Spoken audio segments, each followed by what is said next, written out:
Atif Sheikh with Program Inclusive. In this program, we talk about disability inclusive development.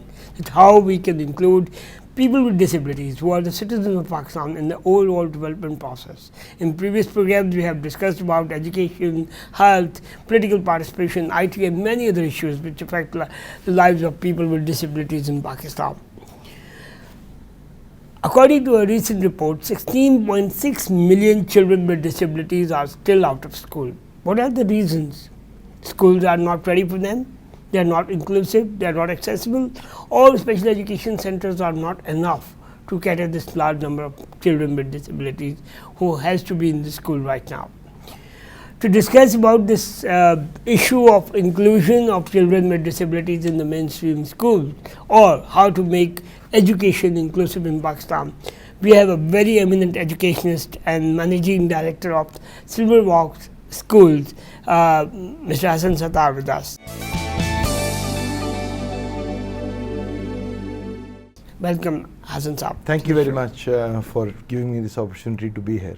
Thank you. Hassan Saab, actually we have seen your work. We have been including children with disabilities in your mainstream school networks all over the country. It was very interesting that even most of the public funded public institutions are not thinking of it. So how do you define inclusion, or how do you deal with the matter of inclusive education? For me, intrinsic to the understanding of inclusion is recognizing and celebrating diversity. An interventionist education program focuses on activity-based teaching, which is linked to basic inner values of respect, acceptance, tolerance, equity, fairness, and inequality. Developing an understanding of an equal right to a fulfilling life for every human being requires breaking down of barriers of bias and stereotype while focusing on diversity. So inclusion is right. I mean, there's a very famous saying, in a case against Board of Education. Inclusion is right, it's not a privilege. It says it's not a privilege for a select few, but the understanding of diversity and then looking at inclusion is what an education program needs to accomplish, and that's what we are focusing on. So, like children with disabilities, as I mentioned, like they are still out, a large number of children with disabilities, they are still out of school. And Article 25A of Constitution of Pakistan says that the primary education is the right of every child.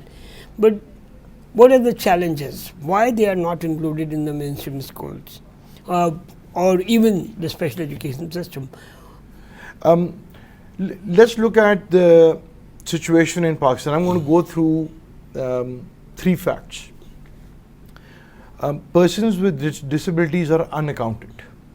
As a society, we are apologetic, we feel sorry, we want to give charity, we want to give money, we want to feel good about it, but we are apologetic, we are ashamed, we hide people who weren't born what we think is normal, and we discard them. So this is the first barrier, like attitudinal barrier. Because of this attitudinal barrier, children with disabilities are still uncounted. Absolutely. And here is a number. A British Council report said that they estimate that there are about 30 million persons with disabilities in Pakistan. 30 million. That is 14% of the population. Exactly. Our official figures say that there are 3 to 4 million. How in the world are we going to do anything about it with that being the disparity between official figures and what the reality is? But these are persons with recognizable disability. Let me give you an example. Any estimate for policy making won't be correct. So there is there is no work, there is no research on this topic, and therefore there is no law.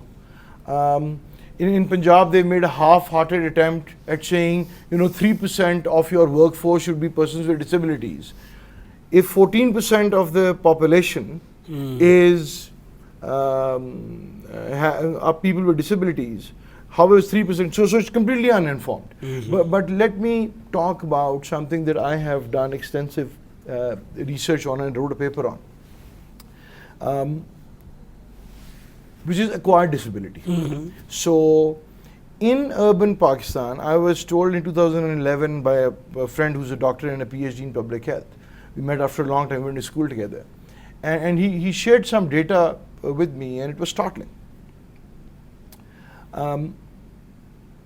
There is absolutely no research on mental health.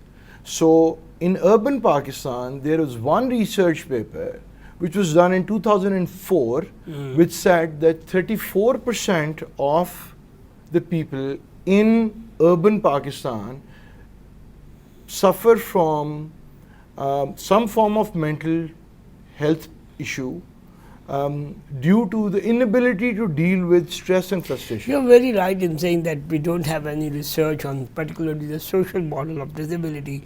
The most of the research is based on the medical process. Here we will take a break and we will continue this point. Stay with us. Yeah.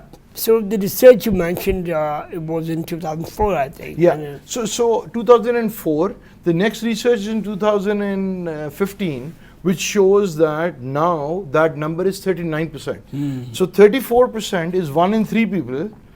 39% is very close to 40. So in 1.5 in 3 people. So or 1.4 in 3 people. Yeah, absolutely, I totally agree with you. And the points you mentioned very interesting, like attitudinal barrier is the first barrier that people don't want to send their children who are disabled to the school, or if they are willing to send them, schools are not ready to accept. Schools are not prepared to accept, like teachers are not ready or environment is not ready. The second issue is like uncounted. They are still uncounted, but whatever policy you plan, you need some numbers. So when you don't have numbers, you can't make it. So what are the other challenges? Like why private schools are not accepting children with disabilities? Here is when we talk of inclusion and when we talk of diversity, think about the overall society in Pakistan. Old and young, they are excluded. Women are excluded. Persons with disabilities are excluded. For one segment, persons with disabilities, OECD estimates that 70% of the employable population of persons with disabilities is unemployed. It is not mainstreamed in the society, and that is costing Pakistan 15 billion pounds or $20 billion a year. That is one segment. Now think of, so cost of exclusion has to be understood to hone and to absorb the value of inclusion. This is not political correctness. This is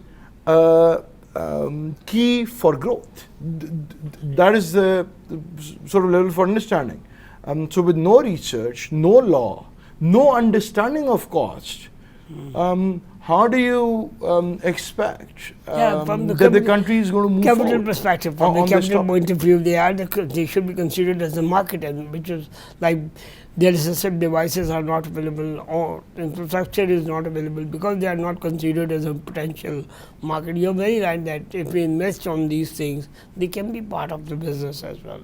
So what you have been contributing to address this issue, as is your organization or as a person, what you have done in the last few years? My journey with this need for inclusion started when I was in the corporate sector, and I was in Singapore doing a course on business goal management. One of the objectives of the course was to take persons with disabilities out for an outing, and so we had to organize that plan. And it was a volunteer activity for outdoor activities. So that's when I first came close to the issue. We have to take a break here. Stay with us. We will continue.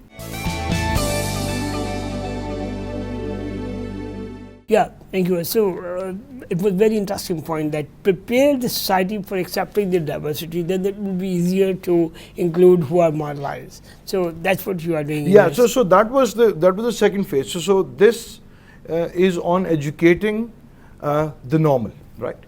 Now, so some action had to be done, and given that I've invested so much time and this is such an important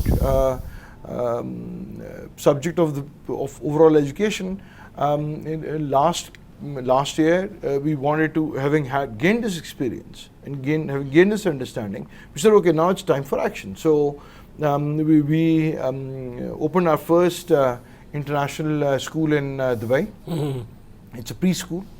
It's called Canadian Oaks Kindergarten, and it is fully inclusive for cognitive disability. So behavioral disability, or you've got some speech issues and whatever. And because I want to understand firsthand, before looking at scaling this, I want to understand firsthand what does it take. So that's kind So of. are you planning something similar in Pakistan now? And yeah, so that's where we are heading, right? It's a phased process. So now we've got a beautiful, our in fact biggest campus in G13, and having learned what we know about curriculum design, what we know about the impact that an inclusive school has on those families, on those kids, and the difference it can make, timely intervention, the difference that it can make. So we are now planning to open, to launch a fully inclusive school, so not just with cognitive disability, but actually physical disability as well. So a school which would have facilities, and so in curriculum, what we don't understand is that somebody who is who doesn't have eyesight, Okay.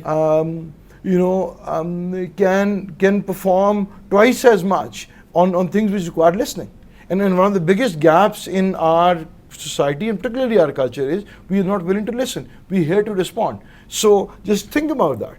If we can, somebody who can't see. It's all about facilitating the environment. Absolutely. So that, and it's a journey, but it's a lifetime commitment. We decided that we've got to do more. This is one example, like as a private organization you are implementing, but what about the policy level changes? What do you suggest at the national scale? First of all, as I mentioned, we've got the society, and particularly the government and the state, needs to understand the cost of exclusion.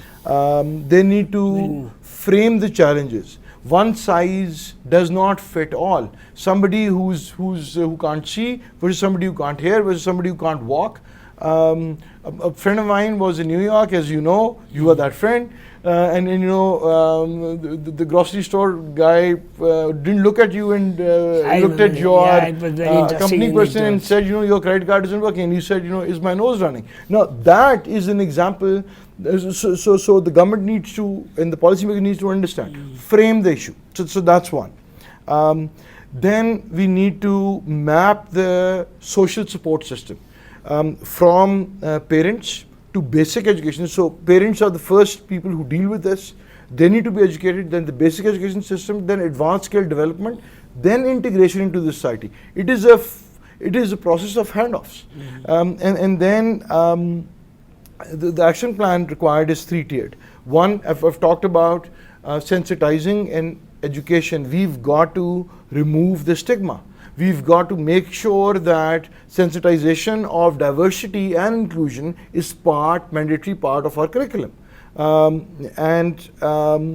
We have a social security platform. I don't know if you ever witnessed what kind of hospital social security offers, but there is a lot that can be done using that platform. This is the infrastructure there. How you use that, so that's what the government needs to think about. And then skill development, basic education, assessment is required. Again, one size doesn't fit all. So what sort of intervention is needed, and then there have to be quantifiable. Targets at all levels. So it's not feel good. It has to be quantified. And to inspire the nation, a project needs to run which looks at examples of people like Helen Keller. I completely agree with you that we need to inspire the nation. This is not a one-time project. It's a systematic approach we need to adopt. And very rightly said, Hassan Saab, the cost of inclusion is much less than cost of exclusion. If we think about the infrastructure facilities, we can include children with disabilities in the same schools. Hassan Saab, thank you very much for joining us. Thank you very much. See you next week.